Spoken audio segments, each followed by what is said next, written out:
Estimados, vamos a proceder con la última de las sesiones dedicadas al derecho de propiedad, en la que nos vamos a centrar en reflexiones de carácter algo más práctico y prudencial referidas a cómo aplicar estos principios que hemos ido desarrollando a la vida social de nuestros días.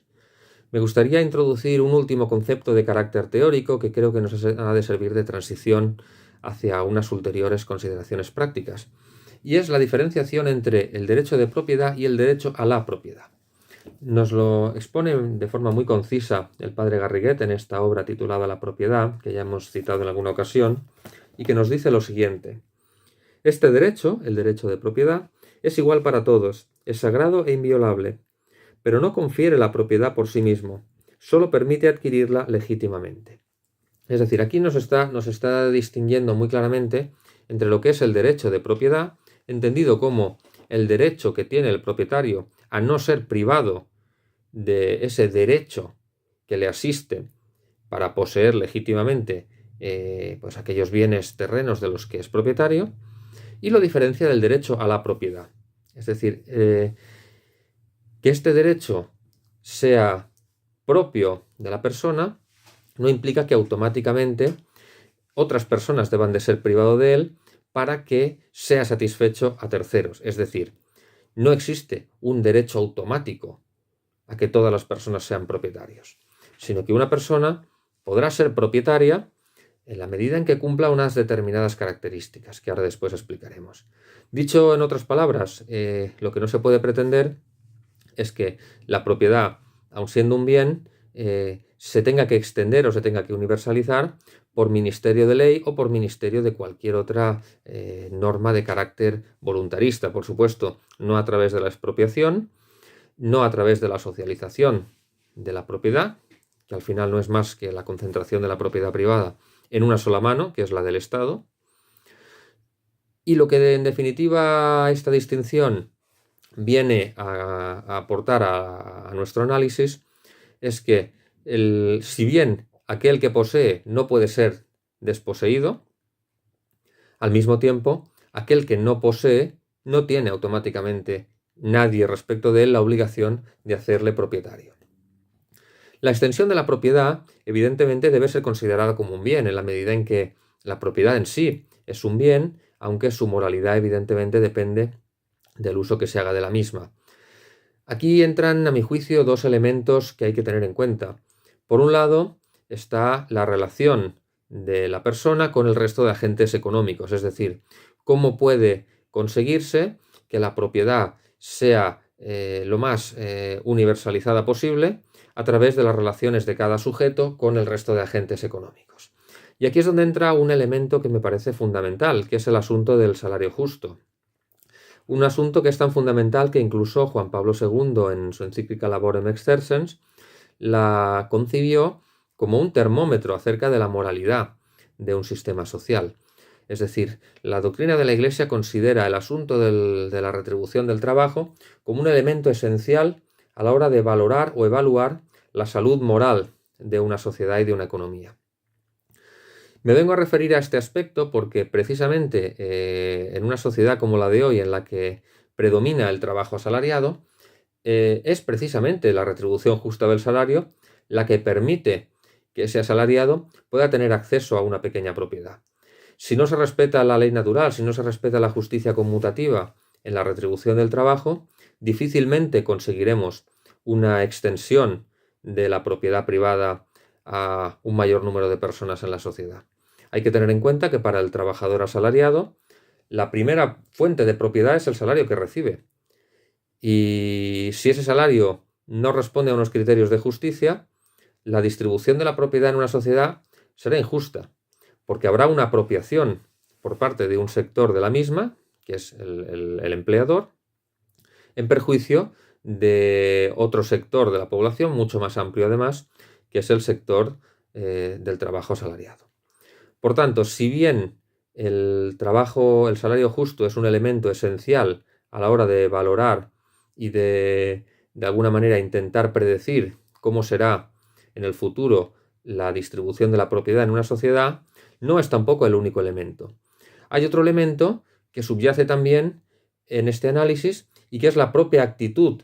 del, por decirlo así, aspirante a propietario. Y es que por mucho que la retribución del trabajo sea justa, es imposible un sistema social en el que se extienda la propiedad privada cuando la mentalidad del aspirante a propietario rechaza las virtudes de sobriedad, esfuerzo, disciplina, ahorro, etc.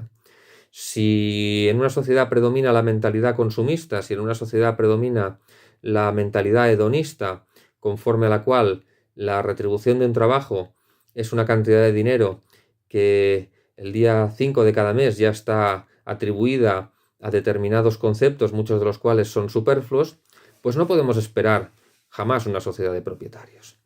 Esto lo resaltaba mucho Hilaire Belloc en su obra El Estado Servil.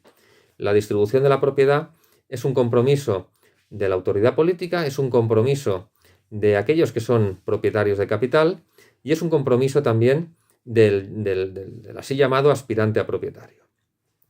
Por tanto, de algún modo, cuando Pío XI en 40º Anno nos habla en el punto 51 de que el empleo de grandes capitales para dar más amplias facilidades al trabajo asalariado, siempre que este trabajo se destine a la producción de bienes verdaderamente útiles, debe considerarse como la obra más digna de la virtud de la liberalidad y sumamente apropiada a las necesidades de los tiempos. Con esto, con esta reflexión, Pío XI lo que nos invita es a pensar que posiblemente la mejor manera de hacer extensiva la propiedad es a través de un uso del capital y de las propiedades de los que son actualmente propietarios en favor de producción de bienes y servicios en los que se dé empleo a mano de obra y que contribuyen al bien común. En definitiva, lo que viene a decir, en otras palabras, es que el principal instrumento para que el destino universal de los bienes, que no olvidemos es el primer principio relativo a la propiedad privada, sea factible, no son necesarias ni mucho menos recomendables leyes que por decreto automáticamente limiten o expropien la propiedad privada para supuestamente transferirlos a otros, sino que lo que es necesario es que el capital bien empleado y que redunde en el bien común permita que a través del uso de ese capital se genere empleo, se pueda emplear mano de obra y que esa retribución pueda ser o sea justamente satisfecha para que de esa manera, a través de los propios principios de justicia conmutativa, la propiedad sea transferida sin necesidad de leyes expropiatorias que serían en sí mismas inmorales e injustificables. La doctrina social de la Iglesia ha hecho mucho énfasis en este aspecto de la propiedad, de la extensión de la propiedad, especialmente de la pequeña propiedad. Pío XII, en su radiomensaje de Navidad de 1944, pone este tema sobre la mesa y asimismo lo hace también Juan XXIII en su Magisterio Social. Por lo tanto, podemos concluir que el asunto de la propiedad privada es un tema que compete a todos. Hemos de huir del maniqueísmo que pretende culpar de los males sociales y económicos a un único segmento de la sociedad, bien sean los propietarios o bien sean los trabajadores, y lo que se debe trabajar es en el diseño de normas que, lejos de cercenar los legítimos derechos de propiedad, sepa canalizar el uso de esas propiedades hacia el bien común. Y a través de esa canalización es cuando realmente se produce una transferencia de propiedad de la sociedad, de los elementos de la sociedad, digamos, que son propietarios de capital, hacia el resto. Pero todo esto no es posible sin una regeneración moral que venga, en primer lugar, de la autoridad política,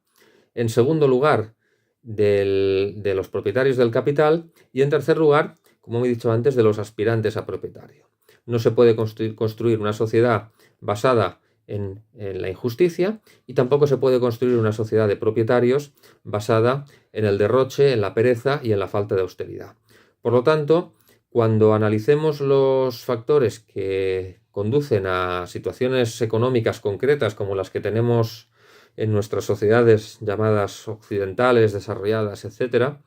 hemos de valorar de una manera muy profunda en qué sentido cada agente económico está cumpliendo con sus obligaciones morales y naturales.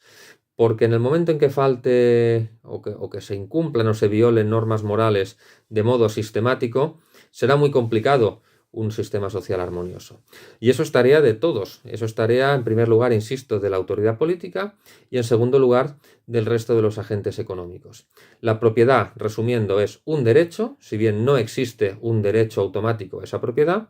y la propiedad tiene una carga social, tiene una hipoteca social que moralmente es una exigencia de aquellos que son propietarios, porque el cumplimiento de esa exigencia redunda en el bien común y ese bien común es el que hace prosperar tanto material como espiritualmente a las sociedades. Muchas gracias.